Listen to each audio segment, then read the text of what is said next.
Assalamu alaikum everyone. Today we are going to start about the levels of organization. यहाँ पर मैं biology की class 9 का first chapter का नेक्स्ट टॉपिक है लेवल्स ऑफ ऑर्गेनाइजेशन। अगर लेवल वर्ड की बात की जाती है तो लेवल किसी भी चीज़ को करने के लिए स्टेप बाय स्टेप बहुत से अवामल होते हैं, बहुत से काम होते हैं जो होने के बाद वो काम मुकम्मल होता है। ऑर्गेनाइजेशन किसी चीज़ को ऑर्गेनाइज करना।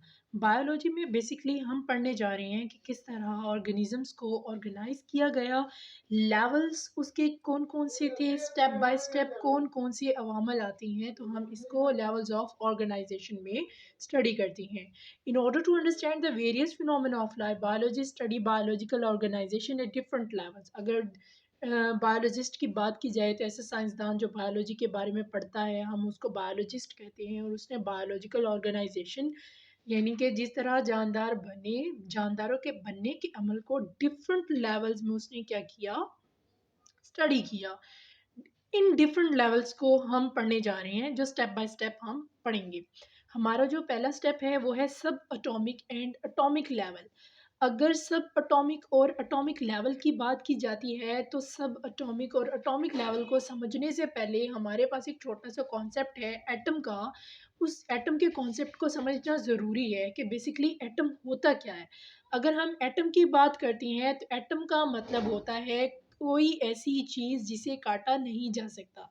तो all types of matter are made up of elements and each element contain a single kind of atom. अगर मैटर की बात की जाती है तो पहले लफ्ज़ मैटर के मतलब को समझे तो मैटर इस दुनिया में कोई भी ऐसी चीज़ जो मास रखती है, जो जगह घेरती है, जिसका वॉल्यूम होता है, जिसकी मास होती है, हम उसको मैटर कहते हैं। अगर मैटर की बात की जाती है तो हमारे पास सॉलिड, लिक्विड और गैस तीनों हालतों में मैटर मौजूद होता है, और हर मैटर किसी डिफरेंट टाइप ऑफ एलिमेंट से मिलकर बना होता है।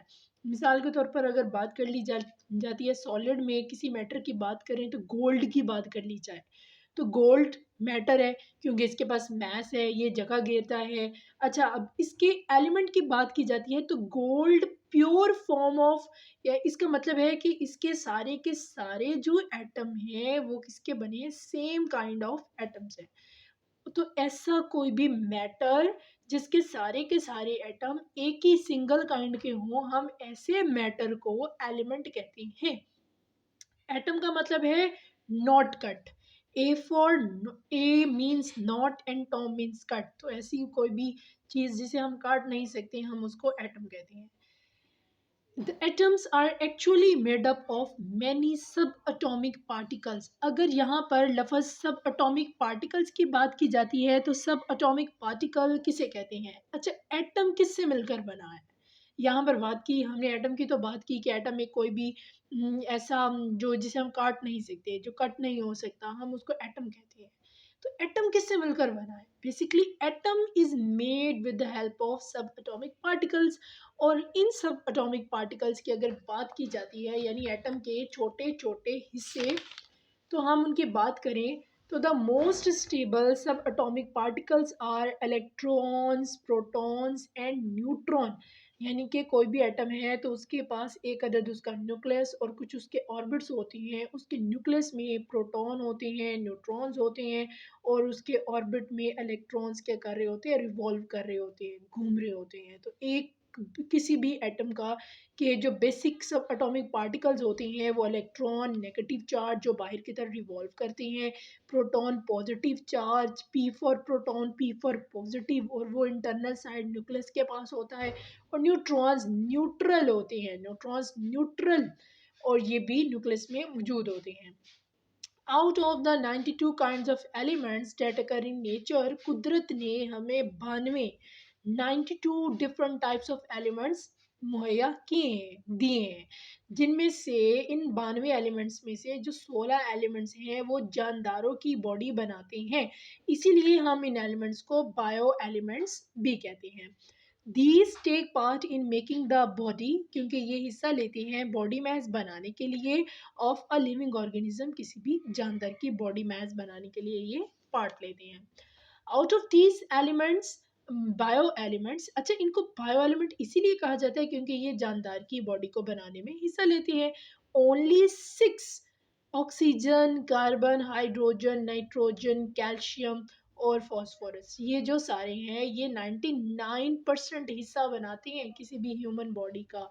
ये देखिए, ये जो पिंक वाला सारा हिस्सा नज़र आ रहा है, ये पिंक वाला अगर आप ग्राफ देखें, यहाँ पर देखें, तो ये आपको जो पिंक वाला सारा हिस्सा नज़र आ रहा है, ये ज़्यादातर ऐसे एलिमेंट्स हैं जो 99% पाए जाते हैं, और इसमें सबसे ज़्यादा ऑक्सीजन पाया जाता है जो 65% है। उसके बाद कार्बन पाया जाता है जो 18% है। यहाँ पर देखिए, यहाँ हाफ से ज़्यादा, बल्कि आधे से ज़्यादा बॉडी ऑक्सीजन, इतना ज़्यादा ऑक्सीजन एलिमेंट हमारी बॉडी में मौजूद है।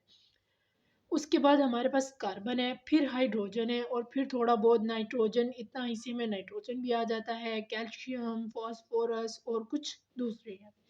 Other 10, potassium, sulphur, chlorine, sodium, magnesium, ferric जिसे आयरन भी कहा जाता है, कॉपर, मैग्नीज, जिंक और iodine collectively make 1% of the total mass. तो हम कहते हैं कि ये जो हम बाकी हमारे पास 10 एलिमेंट्स बचे हैं, ये हमारी बॉडी का दूसरा आधा, यानी कि 1% हिस्सा बनाते हैं।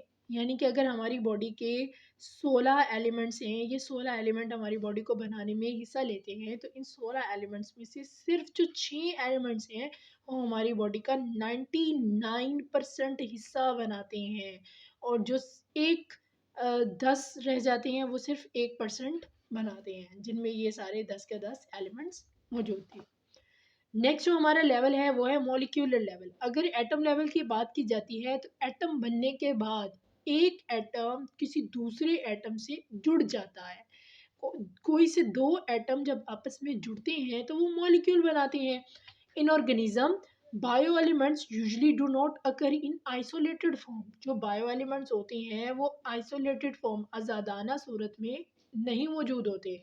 rather they combine through ionic और कोवलेंट बॉन्डिंग। तो ये आयनिक बॉन्डिंग और कोवलेंट बॉन्डिंग के मदद से आपस में जुड़े होते हैं।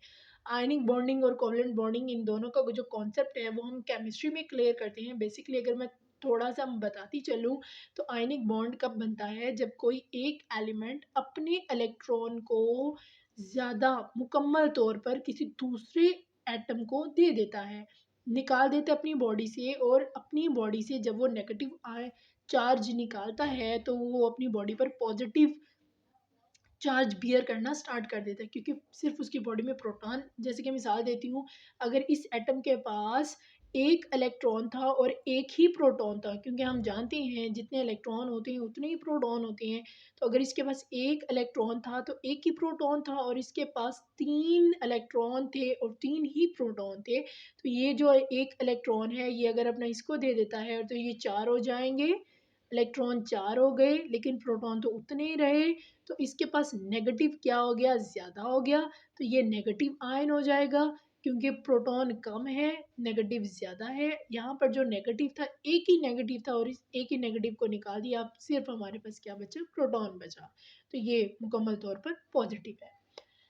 तो आयनिक बॉन्ड तब बनता है जब मुकम्मल तौर पर अपनी बॉडी से एटम्स को निकाल दिया जाता है, और कोवलेंट बॉन्डिंग तब होती है जब शेयरिंग की जाती है, यानी कि एक अगर ये शेयर कर रहा था तो एक ये भी शेयर कर लेता, और शेयर करने से दोनों के दरमियान जो बॉन्ड बनता हम उसको कोवलेंट बॉन्डिंग कहते थे। The stable particle formed by such bonding is called a molecule और बायोमॉलिक्यूल। तो जब दो एटम आपस में जुड़ते हैं तो वो मॉलिक्यूल और बायोमॉलिक्यूल कहलाते हैं। बायोमॉलिक्यूल तो तब कहलाएंगे जब जानदारों की बॉडी में वो एलिमेंट्स मिलकर जुड़कर मॉलिक्यूल बनाएंगे और कोई हिस्सा लेंगे। An organism is formed by enormous number of biomolecules of hundreds of different types. अगर इंसान की बात की जाती है, किसी ऑर्गेनिज्म की बात की जाती है, तो उसकी बॉडी में different hundreds types of molecules, biomolecules की टाइप्स मौजूद हैं। These molecules are the building material. ये मॉलिक्यूल्स क्या होती हैं, बिल्डिंग मटीरियल होते हैं, यानी कि किसी भी ह्यूमन बॉडी को बनाने में काम आती हैं। And are themselves constructed in great variety and complexity due to specific bonding arrangements। और हमारी बॉडी के अंदर ये जो बिल्डिंग मटीरियल, जो टिश्यूज, ये जो एलिमेंट्स जुड़कर मॉलिक्यूल बना रहे हैं, ये डिफरेंट इनकी बॉन्डिंग अरेंजमेंट्स हैं, जिसकी वजह से ये मज़ीद कम्प्लेक्स हो जाती हैं और डिफरेंट वैराइटीज़ में ये हमें मिलती हैं।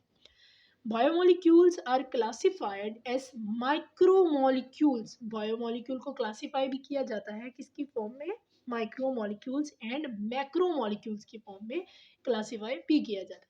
यानी कि इंसान की बॉडी में ऐसे मॉलिक्यूल जो छोटे थोड़े बहुत एलिमेंट्स जुड़ते हैं और उनसे बनती हैं तो वो माइक्रो मॉलिक्यूल कहलाते हैं। और जो बड़े वाले मॉलिक्यूल्स बनती हैं वो बड़े एटम से आपस में जुड़कर कम्प्लेक्स किस्म की बॉन्डिंग होने के बाद वो मॉलिक्यूल्स बनती हैं। For example if we talk about micro molecules, तो हमारे पास यहाँ पर एग्जांपल आती हैं ग्लूकोज की, वाटर की, और इनका मॉलिक्यूलर वेट जो होता है वो बहुत ज़्यादा लो होता है। अगर मैक्रोमोलेक्यूल की बात की जाती है तो macromolecules are with high molecular wait.